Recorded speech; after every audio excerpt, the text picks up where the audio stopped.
ជំរាបសួរពុកម៉ែបងប្អូនថ្ងៃនេះនាងខ្ញុំមានទ្រព្យមួយកន្លែងតម្លៃពិសេសចង់បង្ហាញជូនពុកម៉ែបងប្អូន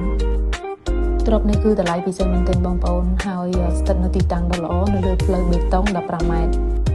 ប្រភេទទ្រព្យនេះគឺជាលក្ខណៈ apartment ហើយអាចរ៉ានជា boutique តែបានចំពោះតម្លៃ 40,000 ឥឡូវលក់បន្ទាន់ពិសេសមែនទែននៅត្រឹមតែ 29,500 ទេតម្លៃនេះគឺរួមបញ្ចូលជាមួយសម្ភារៈទាំងអស់នៅទីតាំងនេះនិងកុងត្រាភ្ញៀវដែលជួលស្រាប់អញ្ចឹងបងប្អូនទិញហើយគឺមានចំណូលពីការជួលនៅទីនេះគឺមាន6 unit ដែល unit 2បន្ទប់គេងគឺមាន2ហើយ unit 1បន្ទប់គេងគឺមាន4ហើយឥឡូវនេះទាំង6 unit ហ្នឹងគឺជួលពេញអស់ហើយ